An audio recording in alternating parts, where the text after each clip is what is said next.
It felt like an eternity since Sonic, Tails, Lavinia, Katarina, Shadow, and Styx were running for their lives. When they got to the cornfield, they finally stopped running to compose themselves. Whoa, Katarina said, gasping for breath. I never thought that I would run so fast, let alone for that long. Me neither, Lavinia gasped. Sonic caught his breath and said, That was too close. Yeah, Shadow said. You were screaming your head off when you saw that snake that almost seemed to be you were getting to become a crybaby. I am not, Sonic argued. Ah, baloney, Shadow scoffed, rubbing it off. They don't call it Crybaby Lane for nothing. Suddenly, there was a sound of a kid crying.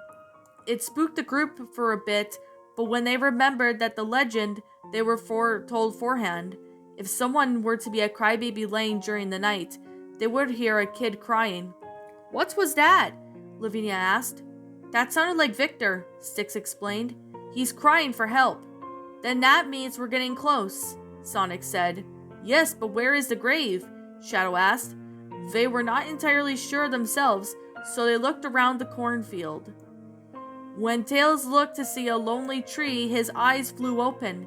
Guys, he said, look at this. His friends then turned in the direction and saw a lonely grave near it. Oh my chaos! Katarina gasped as she walked forward and kneeled down beside it and then said, This must be it! It's Victor's grave! Holy Tekia! Sonic exclaimed. Are you serious? Lavinia asked. They all joined Katarina to get a closer look at it. This is where Hugo was intended to be buried by the time he and Victor died, Tails explained, but Victor was buried here by accident. Victor's crying grew louder, indicating that he needed help. Lavinia and Katarina felt extremely sorry for the poor kid.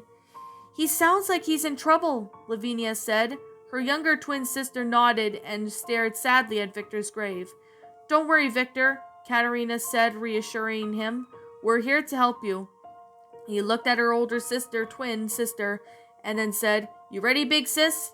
Lavinia stood quiet for a moment until Victor's crying got so loud that it was nearly breaking her heart. Ready, little sis, she said willingly. With that being said, the twins summoned a transverse flute with their own and played a harmonic, mystic melody like they did when they were at the cemetery. But there was silence. No movement was taken until another human kid slowly walked from behind the tree, whispering softly. Who are you? He asked. Don't be afraid, Katarina replied. We're here to help you. He looked at her and his head tilted to his left side. My name is Katarina, the cat, she introduced herself. Before introducing her friends to him, this is my twin sister Lavinia. These are our friends, Sonic, Tails, Shadow, and Styx. As soon as he felt more comfortable, he walked in front of the tree to introduce himself, while drying his tears. Oh, hello, he said. My name is Victor. I suppose that you must have heard me crying. I apologize for scaring you. No worries, Victor, Sonic said. Whenever someone comes calling a hero, comes running and aiding, it is our motto way. We're here to give you a helping hand, Katarina said. You are? Victor asked. Of course, Lavinia said. But before we do, there's some questions that we need to ask. Like, why would Hugo be so cruel? And how come you two find yourselves drifting apart? Tails asked. Victor lowered his head in sadness. It seems that you have come across Hugo, my evil twin, he said. Yeah, that was by accident, Katarina said. For Hugo, I was called in an accident. Victor asked. He stated. He then turned to the farmhouse that was old and run down, as if no one had been there since after the twins died.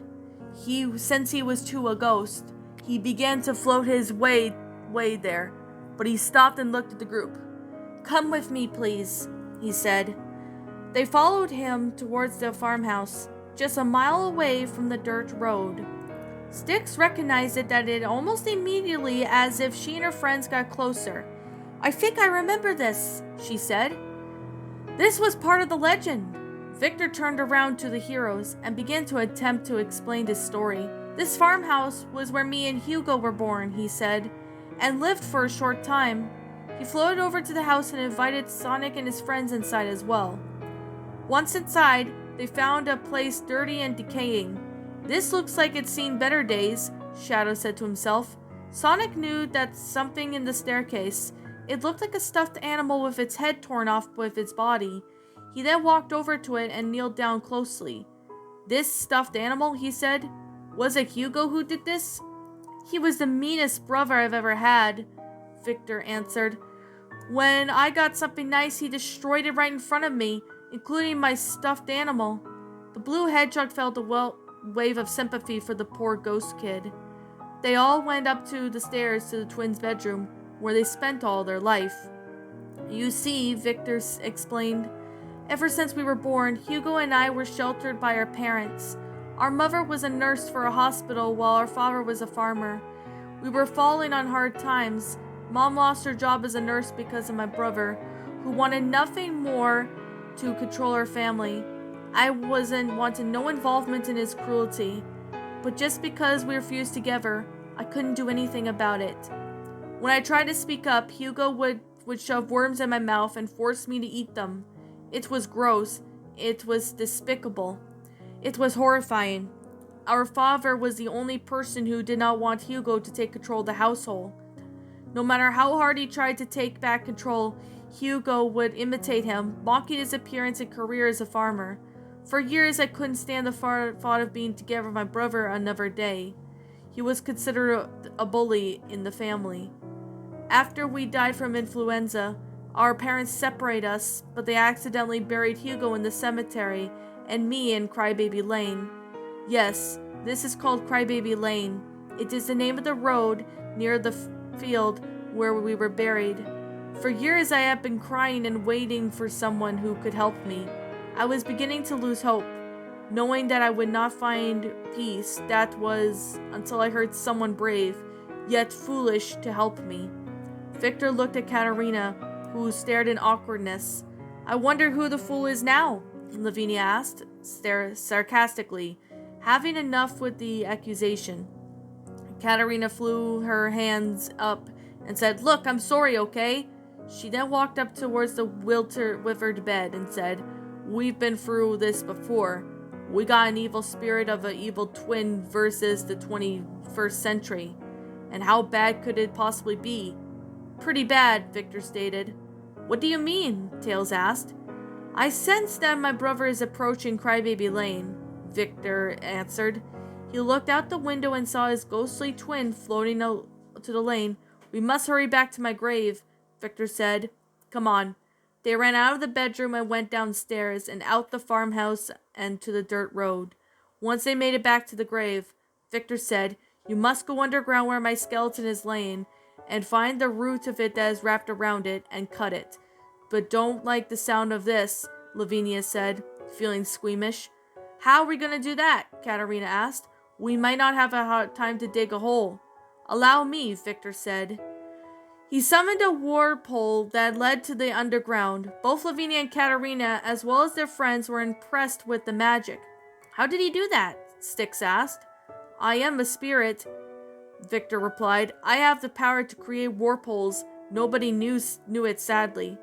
Suddenly they heard evil laughter coming from Hugo, who was near the field. "Uh-oh," Sonic said. "It's Hugo." "He'll try and stop us," Styx said. "What are we going to do?" Katerina asked. "Well, we can't cut the root and slow Hugo down at the same time," Lavinia said. "You're right, Lavinia," Victor said. "It would be too much for all of us to do this at once.